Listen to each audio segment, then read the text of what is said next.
আপনি বিমানের টিকিট কেটে সস্তায় বিদেশ ভ্রমণ করতে চাচ্ছেন, কিভাবে করবেন? সস্তায় যাচ্ছেন কিভাবে করবেন? সেটা আমাদের সরাসরি বিমান হলে একটু ভাড়া বেশি পড়ে যাবে।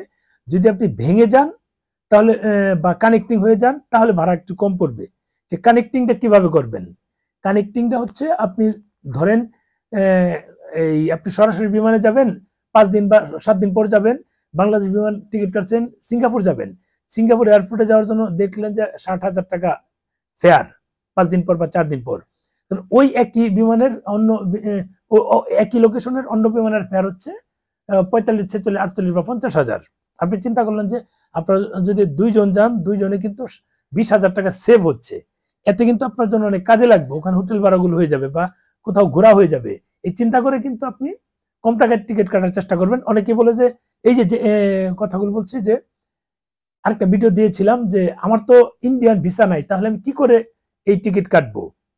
এটাই বলি যে যদি ইন্ডিগোতে কাটেন অথবা এয়ার ইন্ডিয়াতে কাটেন, ইন্ডিয়ান বিমান বা থাই এয়ারওয়েজে কাটেন অথবা সিঙ্গাপুর এয়ারলাইন্সে কাটেন, সিঙ্গাপুর এয়ারলাইন্সে আপনি গেলেন, সিঙ্গাপুর নামলেন, ফেরার সময় আপনাকে মালয়েশিয়া থেকে মানে মালয়েশিয়া হয়ে আসবেন, ২ দেশ ঘুরবেন, কুয়ালালামপুর থেকে সিঙ্গাপুর, সিঙ্গাপুর থেকে আপনার ঢাকায় নিয়ে আসবে। এটা পারবেন, কোনো অসুবিধা নাই। ভাড়া অনেক কম পড়ে, ৩৫-৩৬ হাজার টাকাতেও পাওয়া যায়, ৪০,০০০ টাকাতেও পাওয়া যায় এইভাবে গেলে। আর যদি ঢাকা সিঙ্গাপুর ঢাকা করেন, অনেক সময় ৫০-৫২ হাজার নিয়ে নেয়, এটা কিন্তু বেশি নেয়। বা ঢাকা কুয়ালালামপুর ঢাকা হলে ৫০-৫২ হাজার নিয়ে নেয়, ৪৫,০০০ নিয়ে নেয়, সেটা আপনি ৩৫-৩৬ হাজারে কাটতে পারবেন। এখন এই হচ্ছে বিষয়। যদি এরকম কানেক্টিং দিয়ে কাটেন, ভাড়া কম পড়ছে, সেটা দিয়ে যেতে পারবেন। একটা বিমানই থাকবে, একটা টিকিটই থাকবে। ওই ক্ষেত্রে আপনার ভিসার প্রয়োজন নাই। আপনি ধরেন যে টিকিট ঢাকা থেকে কোয়ালালামপুর আপনি সার্চ দিলেন, নিজে টিকিট কাটবেন, যে বাংলাদেশে অ্যাপস আছে কয়েকটা, flight expert, share share trip, পরে গোজান, এগুলো আছে, বা আরো বিদেশি কি কি সফটওয়্যার আছে, এগুলাতে কেটে আপনি যখন দেখলেন যে টিকিট ঢাকা কোয়ালালামপুর ঢাকা মাল্টিতে দিবেন, ঢাকা সিঙ্গাপুর কোয়ালালামপুর ঢাকা, এইভাবে মাল্টিতে দিবেন। আর ওইটুকু আপনারা বাসে চলে যাবেন বা অন্যভাবে সিঙ্গেল কেটে চলে গেলেন।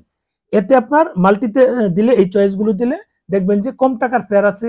সিঙ্গাপুর এয়ারলাইন্স, এই থাই এয়ারওয়েজ অথবা ইন্ডিয়ান ইন্ডিগো, এয়ার ইন্ডিয়া, এগুলো আছে। এগুলো আপনি যে কোনো একটা কেটে ফেলেন, কোনো অসুবিধা নাই। ওরা ওদের মতো করে নিয়ে যাবে এয়ারপোর্টে, আপনাকে ৫-৭ ঘন্টা ১০ ঘন্টা ওরা ওদের দায়িত্বে রাখবে, আপনাকে বের হতে দিবে না। এবং এই ফেরার সময় সেম ভাবে ওখানে নিয়ে যাবো, ওখান থেকে বাংলাদেশের আরেকটা ফ্লাইটে যায়, শুধু ফ্লাইট চেঞ্জ হবে। আপনি এয়ারপোর্টে থাকবেন, এয়ারপোর্টে বের হতে পারবেন না, ইমিগ্রেশন হবে না। এই ক্ষেত্রে আপনি সোজা চলে আসতে পারবেন, কোনো ঝামেলা নাই। অনেকেই ভয় পায় যে আমি এভাবে টিকিট কাটলে কি আমি এটা যেতে পারবো? তো আমার তো ইন্ডিয়ান ট্রানজিট ভিসা নাই। ট্রানজিট ভিসা এটা না, ট্রানজিট অন্য ভিসা, সেটার সাথে এটা সম্পর্ক নাই। ট্রানজিট হচ্ছে আপনি ওই দেশে গেলেন, ইমিগ্রেশন করলেন, করে আপনি ২-৪ ঘন্টা বা ১০ ঘন্টা, ৫ ঘন্টা, ২০ ঘন্টা, ২৫ ঘন্টা থাকলেন, ওখান থেকে অন্য জায়গায় আরেকটা ফ্লাইট অন্য দেশে গেলেন, সেটা আপনি করতে পারেন আপনার মতো করে। সেটা হচ্ছে আলাদা বিষয়, ট্রানজিট যেটাকে বলে। যেমন আমরা নেপাল, ভুটান গেলে আগে এভাবে যেতে হতো। ওখানে ৭২ ঘন্টার একটা টাইম দিত, আপনি গেলেন, ওখানে ১ দিন ২ দিন থেকে তারপর ভুটান ঢুকলেন, ফেরার সময় সেম ভাবে আসলেন, ওখান থেকে ১ দিন ২ দিন থেকে ৭২ ঘন্টার মধ্যে আবার ফেরত আসলেন। এটা ট্রানজিট ভিসা যেটাকে বলে। এখন যদিও সেটা দেওয়া হচ্ছে না। ওই ভিসাগুলো কোনো প্রয়োজন নাই। আপনি যখন বিমানে যাবেন, ওদের বিমানেই ওরা ওদের মতো করে আপনাকে ট্রানজিট দিয়ে নিয়ে যাবে কম টাকায় নেওয়ার জন্য। হয়তোবা ১৫, ২০, ২৫ ঘন্টা আপনাকে অপেক্ষা করা হবে, কিন্তু ভাড়া কম লাগবে। এভাবে কিন্তু আপনি কম টাকায় ভারত হয়ে অথবা সিঙ্গাপুর দিয়ে অথবা ব্যাংকক হয়ে, মানে থাইল্যান্ড হয়ে আপনি কিন্তু যেতে পারবেন খুব সহজেই। মানে অল্প টাকায় বিমানের টিকিট কেটে যেতে পারবেন।